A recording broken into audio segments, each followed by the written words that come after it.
Hello everyone, आप सभी का स्वागत है इस चैनल में।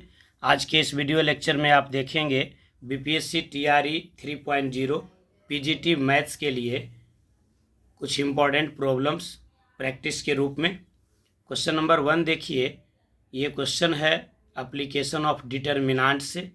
क्वेश्चन आप देखिए, if area of triangle is 35 square units with vertices 2, -6, 5, 4 and k, 4 then k is, मतलब किसी ट्रायंगल का एरिया दिया हुआ है और इसमें एक अननोन दे दिया है k, तो इस k का वैल्यू निकालना है। तो इस सवाल को बनाने के लिए आपको ध्यान में रखने वाली बात यह है कि अगर एरिया ऑफ ट्रायंगल निकालना होता तो उसका आंसर हमेशा पॉजिटिव लेते, लेकिन एरिया ऑफ ट्रायंगल दिया हुआ है और कोई अननोन निकालना है, तो ऐसे परिस्थिति में आपको एरिया ऑफ ट्रायंगल में पॉजिटिव और नेगेटिव दोनों साइन लेना होगा। इस बात को अच्छे से आप समझ लीजिए। तो एरिया ऑफ ट्रायंगल हम लोग निकालेंगे कैसे? तो एरिया ऑफ ट्रायंगल के लिए आप जानते हैं कि फॉर्मूला होता है एरिया ऑफ ट्रायंगल के लिए हाफ ऑफ एक डिटर्मिनेंट बनाते हैं जिसके पहले रो में लिखते हैं 1, 1, 1, दूसरे रो में लिखते हैं x का कोऑर्डिनेट। तो x का कोऑर्डिनेट देखिए क्या है, 2, 5 एंड k, और तीसरे रो में लिखते हैं बाई कोऑर्डिनेट। बाई कोऑर्डिनेट क्या है आपके पास, -6, 4 एंड 4, -6, 4 एंड 4। और एरिया ऑफ ट्रायंगल आपको दिया हुआ है कितना, तो 35। बस यही ध्यान देना है कि इसमें पॉजिटिव और निगेटिव दोनों यूज कर लेंगे। अब इसको जल्दी कैलकुलेट करने के लिए आपको किसी एक रो में ज़्यादा से ज़्यादा जीरो करना चाहिए या किसी एक कॉलम में ज़्यादा से ज़्यादा जीरो करना चाहिए। तो देखिए, हम यहाँ कॉलम 3 में कॉलम 2 को माइनस कर देते हैं तो 2 जीरो हमको मिल जाएगा।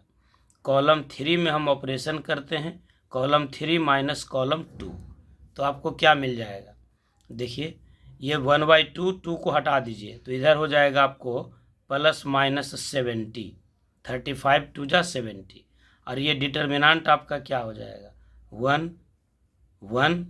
कॉलम 3 में कॉलम 2 को माइनस करेंगे तो 1 - 1 मतलब 0, फिर ये 2, ये 5, कॉलम 3 में कॉलम 2 माइनस करेंगे तो k -5, यहाँ देखिए -6, 4 और 4 - 4 0, तो इस डिटर्मिनेंट का वैल्यू हो गया 0।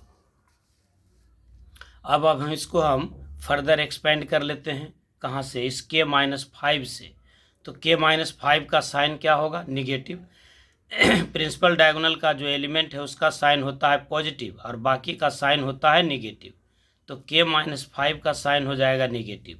तो जब निगेटिव बाहर निकालेंगे तो क्या हो जाएगा, 5 - k, k -5 का निगेटिव तो 5 - k, और फिर क्या करेंगे, तो इसके रो और कॉलम को हटा देते हैं तो क्या मिलेगा, 4 1 जा 4, अब बीच में माइनस, फिर -6 × 1 यानी -6, तो 4 + 6 यानी कितना, 10 इज इक्वल्स टू होगा +-70।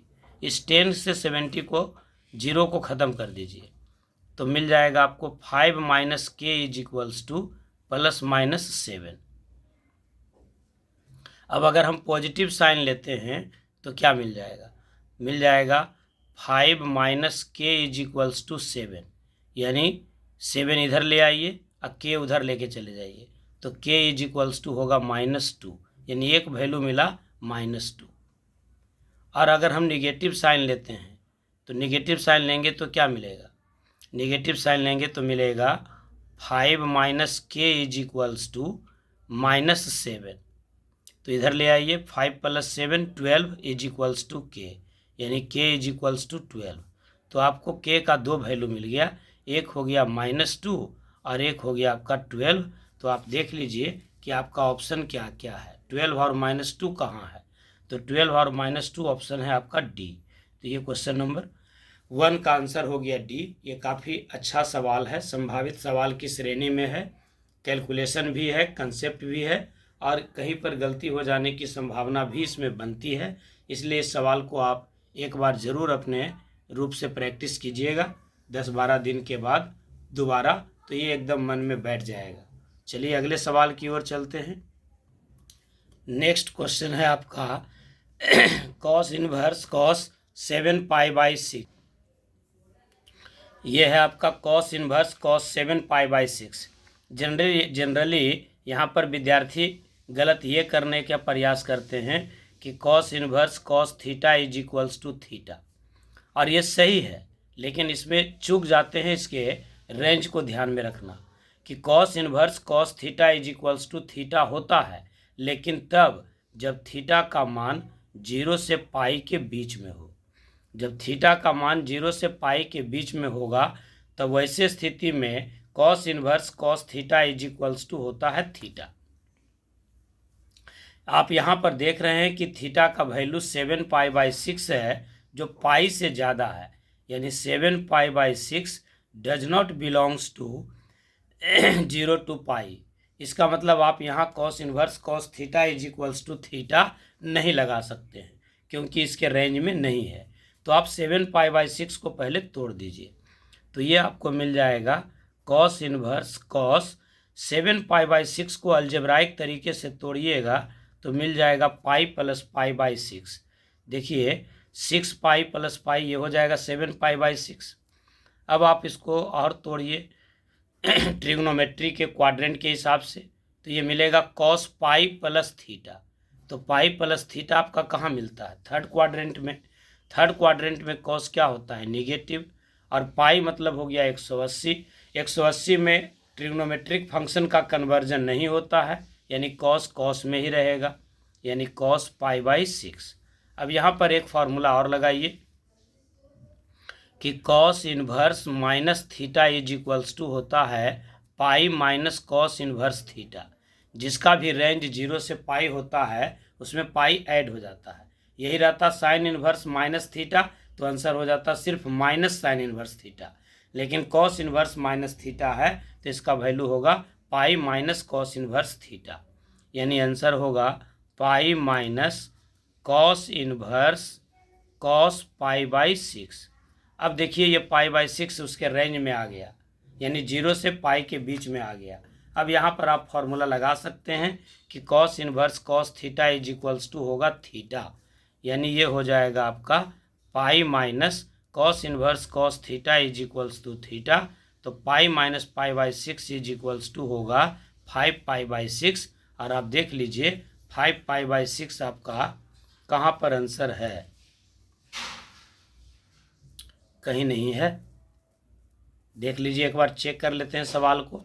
कॉस इनवर्स कॉस 7π/6 था, तो पाई प्लस पाई/6 हो गया।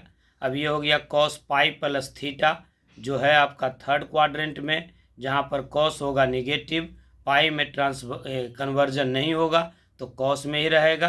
कॉस इनवर्स माइनस कॉस पाई/6। अब यहाँ पर फॉर्मूला लगाएंगे कॉस इनवर्स माइनस थीटा, तो इसका वैल्यू होगा pi minus cos inverse theta. Cos inverse minus theta is equals to pi minus cos inverse theta. तो थीटा के जगह पर है कॉस पाई/6, तो ये मिल जाएगा पाई माइनस कॉस इनवर्स पाई/6। अब ये हो गया कॉस इनवर्स कॉस थीटा, यानी सिर्फ थीटा, चूँकि उसके रेंज में आ गया। तो कॉस इनवर्स कॉस थीटा बराबर थीटा, यानी पाई माइनस पाई/6। तो ये हो जाएगा 6π माइनस पाई, यानी 5π/6। तो 5π/6 आपका आंसर इसमें कहीं नहीं है, यानी ये ऑप्शन में माइनस लगा दिया है, ये माइनस नहीं होगा, तब आंसर हो जाएगा आपका बी। इस सवाल को एक बार पुनः आप देख लीजिएगा, आंसर हो जाएगा 5π/6। वीडियो को लाइक ज़रूर कीजिए, चैनल को सब्सक्राइब कीजिए और ज़्यादा से ज़्यादा लोगों में इसे शेयर भी कीजिए।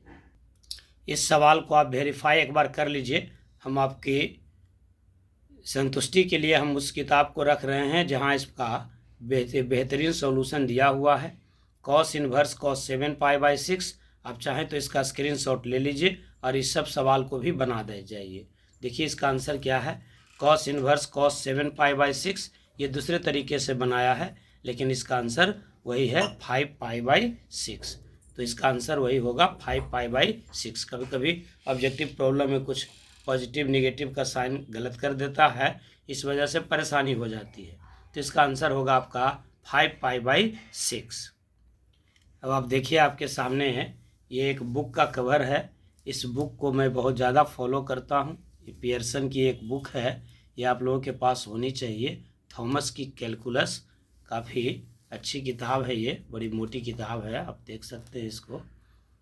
तो काफ़ी अच्छा किताब है, आपको ये सब किताब रखना चाहिए एक बार।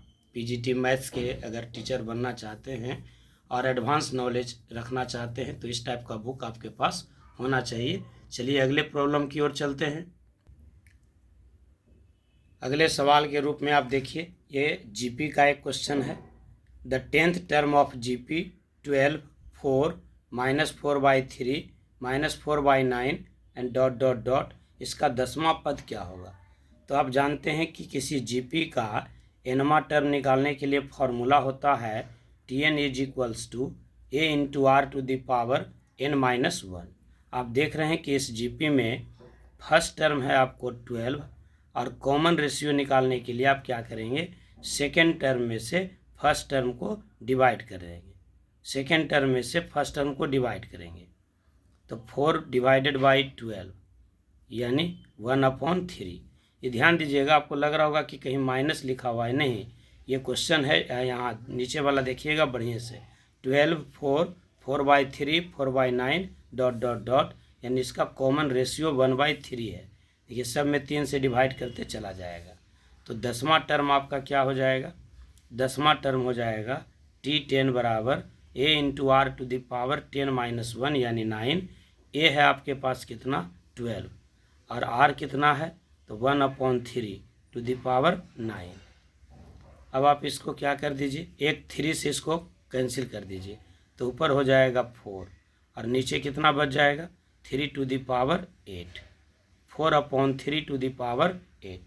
तो 4/3⁸ इसमें देखिए आपका ऑप्शन क्या है, ऑप्शन नंबर बी है।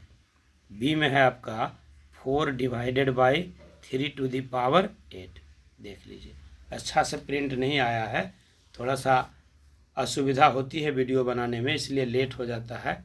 क्वेश्चन को प्रिंट करवाते हैं तो थोड़ा सा परेशानी हो जाती है, लेकिन आप इसको फिर से कैलकुलेट कीजिएगा, आपको यही मिलेगा। उम्मीद करते हैं कि आपको आज का ये सेशन अच्छा लगा होगा। आज कम ही सवाल बताया गया है, लेकिन सभी सवाल कंसेप्चुअल हैं और अलग अलग टॉपिक से है। हमारा ये प्रयास रहता है कि जब भी आप वीडियो देखें तो कम से कम जिस टॉपिक से सवाल उठाया जाए उस टॉपिक का एक अच्छा रिवीजन आपके साथ हो जाए। बहुत बहुत धन्यवाद वीडियो को अंत तक देखने के लिए। कृपया वीडियो को लाइक ज़रूर कीजिए, चैनल को सब्सक्राइब ज़रूर कीजिए और अपने दोस्तों में से ज़्यादा शेयर कीजिए। बहुत बहुत धन्यवाद। शुभ रात्रि।